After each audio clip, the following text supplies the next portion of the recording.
Assalamualaikum warahmatullahi wabarakatuh. Hari ini untuk kelas 9 mata pelajaran seni budaya, kita akan mempelajari mengenai seni patung. Sebelum kita memulai pembelajaran kita pada hari ini, marilah kita berdoa menurut agama dan kepercayaan kita masing-masing.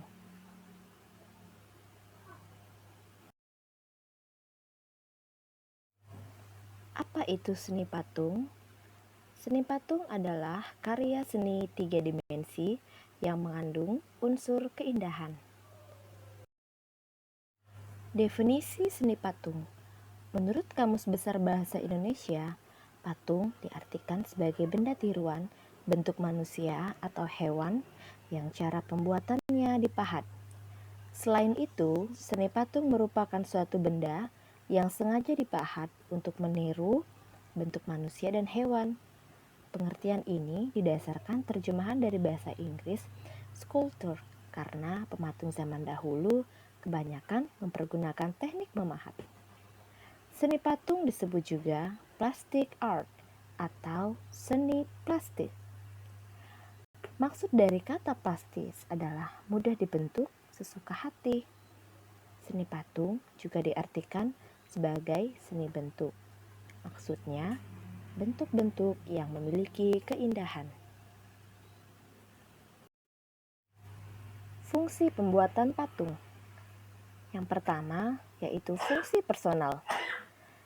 Karya seni patung yang diciptakan semata-mata untuk kepentingan personal atau pribadi adalah sebagai ekspresi perasaan, ungkapan pribadi, dan dapat bertujuan religi atau sebagai sarana beribadah. Yang kedua, fungsi sosial. Patung diciptakan untuk memperingati suatu peristiwa yang bersejarah atau mengenang jasa seorang pahlawan besar dalam sebuah bangsa atau kelompok. 3. Fungsi fisik. Patung bernilai estetika, artinya menciptakan dan membuat patung semata-mata untuk dinikmati keindahannya.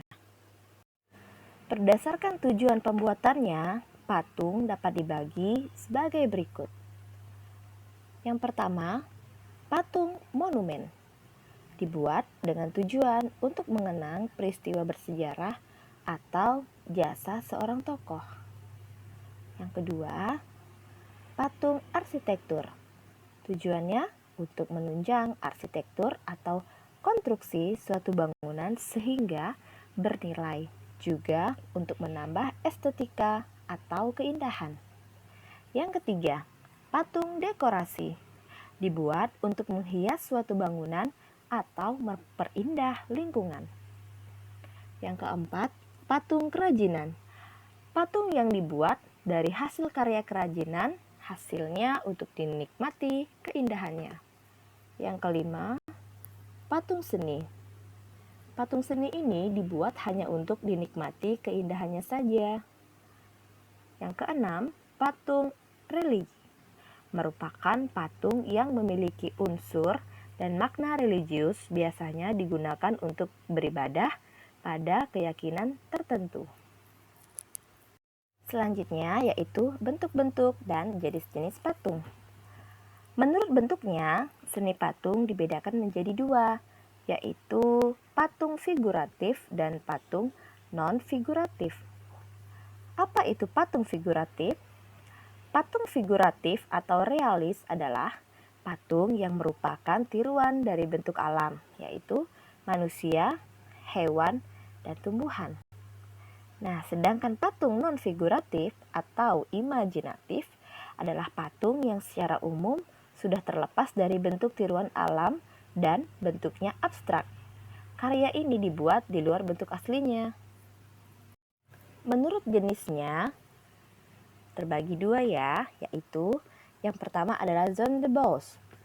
Patung jenis ini merupakan bentuk yang berdiri sendiri yang tidak menempel pada suatu sisi. Yang kedua, relief. Patung jenis ini merupakan patung yang menempel pada permukaan dinding. Biasanya, patung ini menceritakan adegan penting yang terdapat dalam suatu cerita.